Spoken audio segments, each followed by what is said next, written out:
It has been a tough year for the OTC market as a whole. I'm going to go into reasons why I think the OTC might be in for a rough road ahead coming up.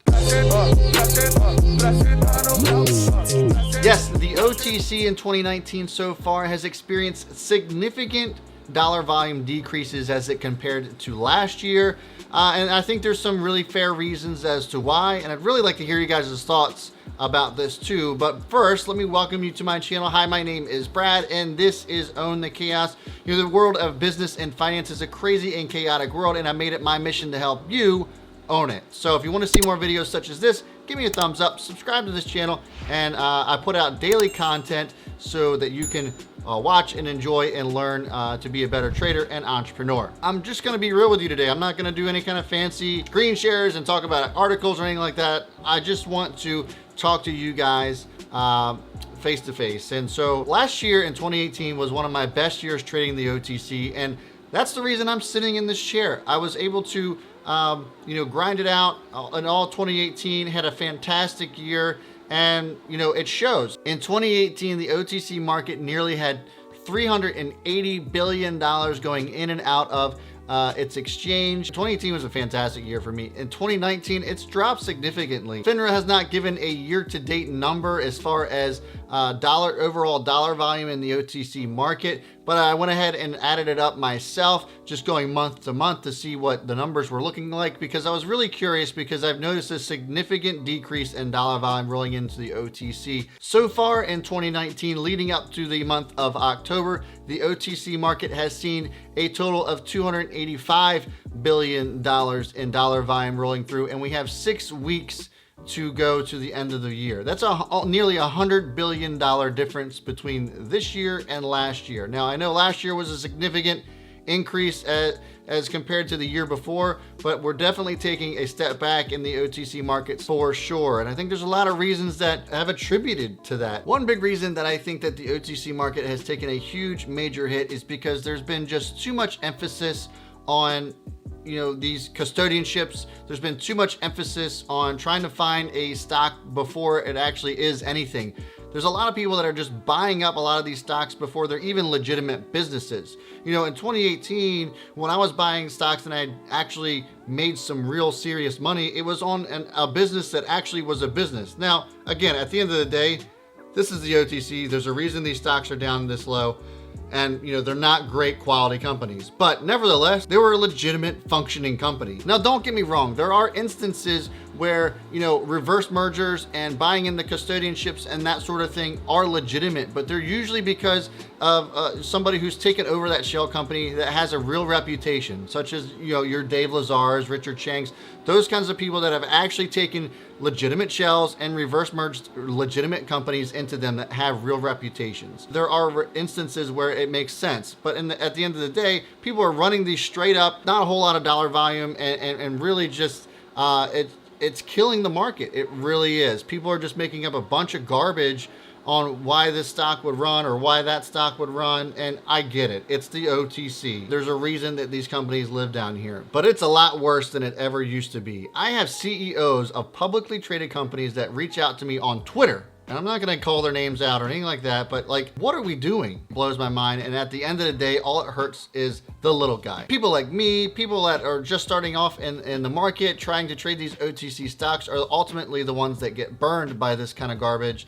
The amount of dilution is unbelievable. I think it's just been a really terrible year for a lot of that stuff. It just doesn't give a good look for the overall OTC market. Now, I can already hear the hate coming through. I'm sure I'm going to get lots of comments on this, how I have no idea what I'm talking about, and welcome to the OTC, pal, and all this other garbage. But honestly, ask yourself when the last time you bought a legitimate OTC that had a legitimate business behind it that moved recently. It's really tough to find.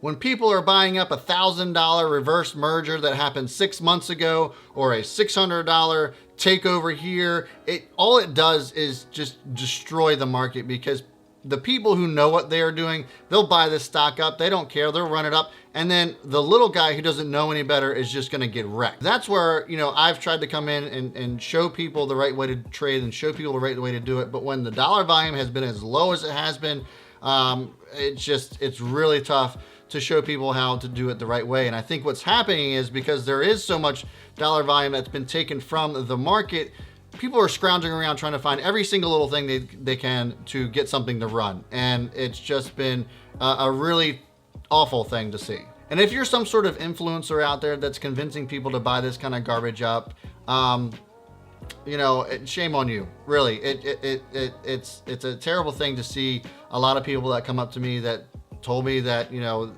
somebody they trusted, you know, convinced them to buy this. And then, you know, obviously it's always up to the individual investor, right? Nobody's pushing your buy button for you. But at the end of the day, I mean, really sit down and think about the kind of responsibility you do have on your shoulders as an influencer. I feel like that I do all the time.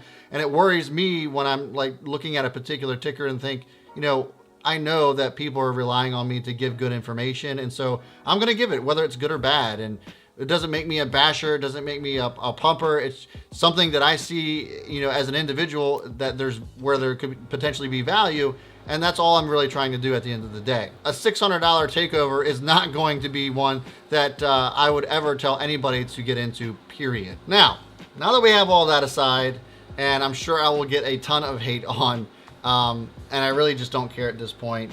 But the other thing that I think is really going to impact the OTC market right now, and I think we're already seeing, is the free commissions. Now, for somebody like me, somebody like a lot of your other veteran traders, the commissions, they just are what they are. It's business as usual, and really you don't feel that kind of impact because, you know, lots of times when you're trading in the OTC, the volatility is so great that, you know, those gains that you're making are way overcompensating for any kind of commissions that you end up paying. But if I'm somebody that's new to the stock market and I'm looking to try to trade OTC penny stocks and I say, hey, TD Ameritrade, do I get free trades on OTC stocks? And then TD Ameritrade comes back and says, no, you still have to pay $7 per trade on an OTC stock, period. Then I'm not going to trade in the OTC. That's just as simple as that. I think there's a lot of people that are going to be moving away from OTC markets because these brokerages are still charging their full commission to trade OTC penny stocks. That includes E-Trade and TD Ameritrade. Charles Schwab does not charge to trade OTC penny stocks, but they do have their limitations as well. You can only buy up to 999,000 shares at a time, which can be a problem for some folks who are buying, you know, into the millions of shares. Their executions are a little bit slower probably than TD Ameritrade and E-Trade. Which really isn't that big of a deal if you're doing limit orders anyway. But anyways, that's just one brokerage that offers free trading on OTC stocks. Most of the other ones, they're still charging that full amount. And I think that's really going to be detrimental to the OTC. So what's that say for me? Well, you know, I love the OTC. It's the reason why I'm here. It's the reason why I'm able to do this for a living. So I'm not bashing the OTC. It's just really tough right now to see a way out and see how it's just going to get better, because right now, given all these variables, it looks as if the OTC is not going to be doing well in the foreseeable future unless something actually gets done about it. Which is why you see me trading a lot more bigger board type stocks recently, because, you know, I can get in and out easily. I don't have to worry about trading some illiquid piece of crap stock that I can't get out of because it just runs straight up and straight down. The constant flipping has been crazy annoying.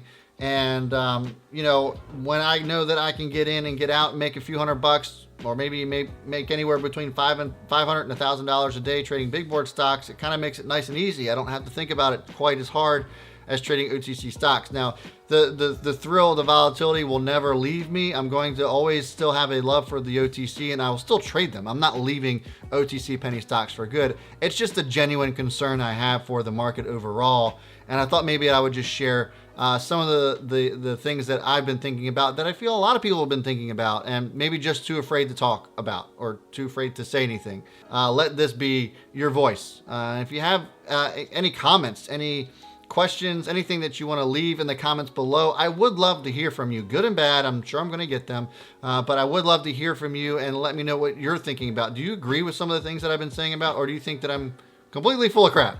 I'd really love to hear from you. Just leave some comments down below, and I do respond to them. I do read all of them, so I would definitely love to hear from you. And so that's going to do it for me, guys. I sure hope that you enjoy your weekend, and I will see you for Stock Watch Sunday at 8:30 p.m. Eastern Time, where I go over all the stocks that I'm watching and looking to trade throughout the coming week.